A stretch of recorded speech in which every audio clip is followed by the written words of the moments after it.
My burners, making sure there's no clogs. Always make sure that your holes are nice and clear. I cleaned off my flame rod. I used a dollar bill. Oh, that's good. I got the igniter too. So we'll see. It's clear in there, nice and clear. So normally if those get plugged up, you just want to drill them out with a bit. That usually does it.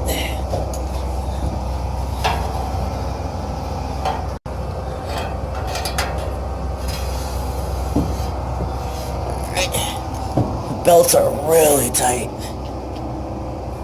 So, let's see.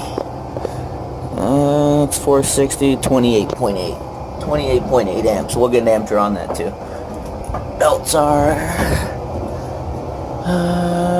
let's see. 5VX 1060. Get a picture of that. Before, now everything seems to be running. It's a negative gas valve. Negative 0.35 is what it rated, and that's what it's at. 3.8 coming in, that's good.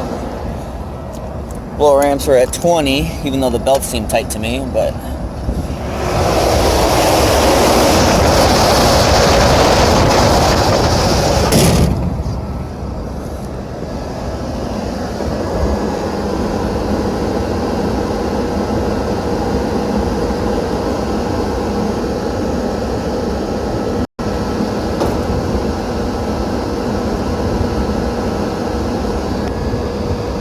alright, let's cycle it off.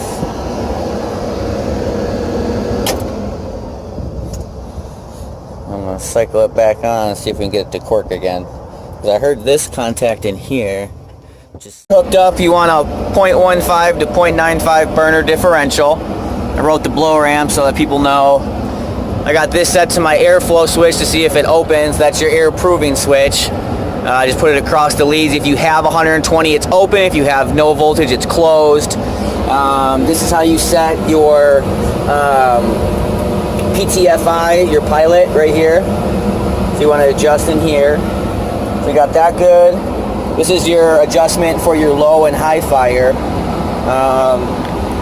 If you disconnect number 4 up on the discharge air controller, the amplifier, it'll put it into low fire.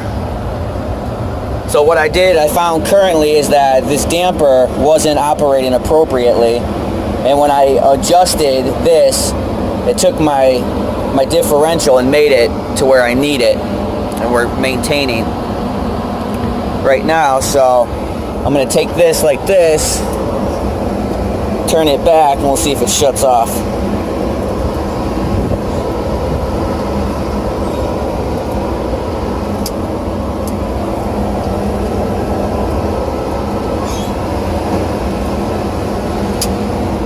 Let's see.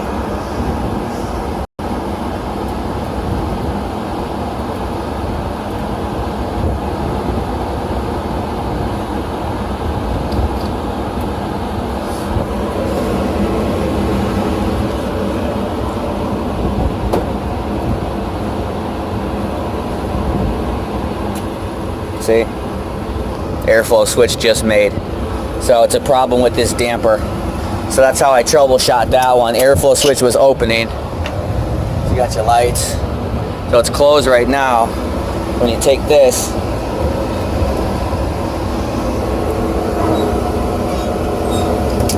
and you give it a crack to the bottom,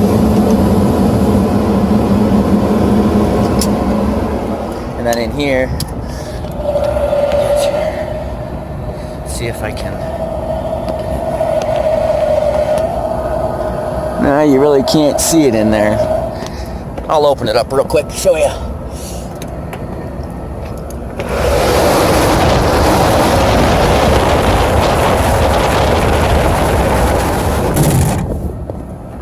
Alright. Check the ammeter on that motor again. See, now we're at 0.4, 0.3, and it drops out to a negative with that bad boy. Let's see. It's crazy. The blower belts are really tight. The amp's a 28 amp and I'm only at 19. 18. To me that's a little loose, but the bearings look a little wonky. So I got a problem with my damper. That's where I'm at. I'm going to troubleshoot that and see if it's either this or if it's what's controlling it or if it's the set point. So, and I got my schematic right up here. So, all right, guys, be back with you here in a few minutes. Later. Volts DC. Come down here under your max control, and if you read right here, 9 to 12 or 9 to 14. 8 to 14 means you're in low fire, 24 means you're in high. So we're in low fire. And if you check your VAC, it's not gonna work. Okay, ain't gonna work. So that's cool. So I tightened my damper back down. I'm gonna shut it off right now.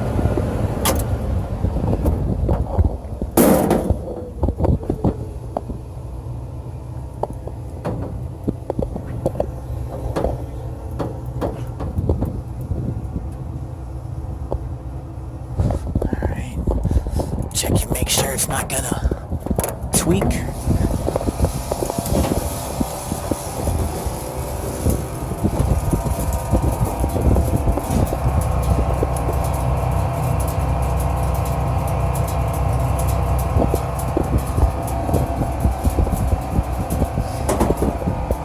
Just gotta get these dampers set right.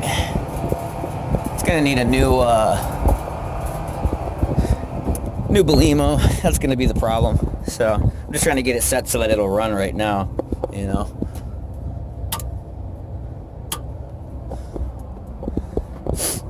I'll give it a few minutes and I'm just gonna play around with this to get it set, and then we're gonna get them a new actuator. So that's pretty much it for that one, guys. So watch your airflow switch, DC volt on the valve for the max control for the amplifier.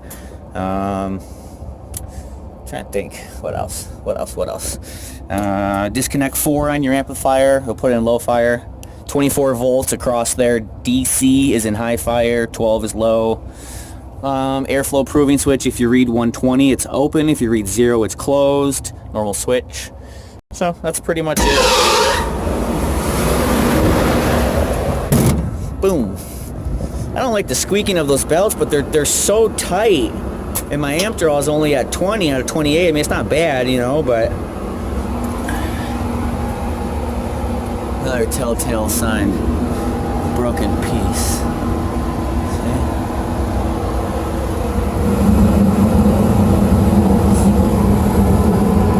Yeah, that's not right.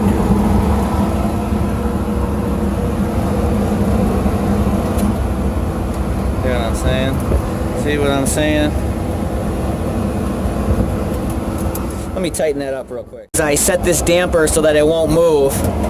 You see I loosened it. Failed. If you turn it to the left, it's open to the building. Open to the right, it's open to the outside. That's why people know. It's pretty simple. It's maintaining 0.3 to 0.4. We want 0.15 to 0.95 for it to stay on. So that's good. The blower amps are at 19. Belts are tight. Bearings are a little worn, but what are you gonna do, right? So I got that set, so this thing will stay on and working for them. Just got to go downstairs, turn it on with the controller, make sure it operates from there, and then we'll be good to go. So let me go flip it on with the thermostat and rock and roll. Old train. Holy shit. A big old semi-Herman there, huh? Yeah. That's cool. A big old train. Wow. Fucking cool, man. Look at that P-trap. That's a real P-trap. Fucking black pipe. Holy shit. Alright.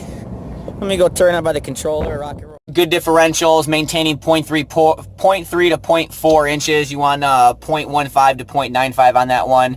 And then inside, I made sure that the lights are on in there. It's on and working, and I set the discharge air to 75 degrees is where the pin is at from the factory. The little light, there's like a little line, so I just put 75. Can go up to, I think, 105, but that'll increase it to high fire. If you increase your discharge air, it should bring the system onto high fire, and you'll know that if you're getting 24 volts or 12 volts. That's how you'll know. You'll determine that. So got to get them a new damper, and then yeah, they'll be good to go. So that's pretty cool. On to my next one. I got a no heating, so we'll see what we can get into. Rock and roll. See you here in a few. Later.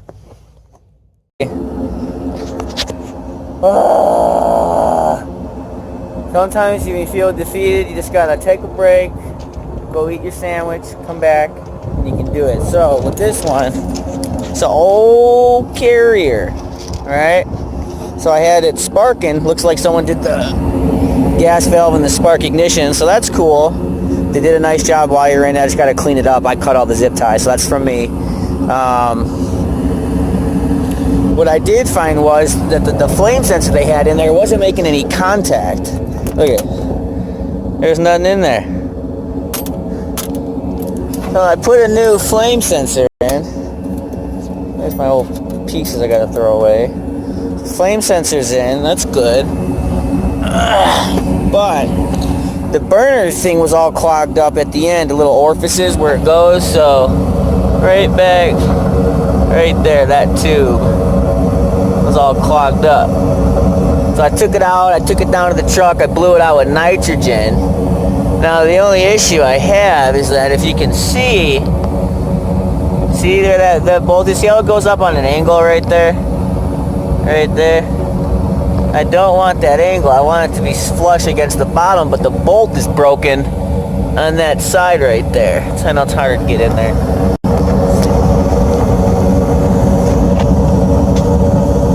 See how it's unlevel? It's on the left side, that little tube. The bolt's broken. I really don't have much way to strap it down. If I put plumber's tape over it, it's gonna block the hole. So I cycled it a few times. It's on and working properly. Do I like it? No. But what are you gonna do? It's all rusted out. So new flame sensor and clean out the burners. But it took me quite some time to get this all apart. It was a pain in my ass.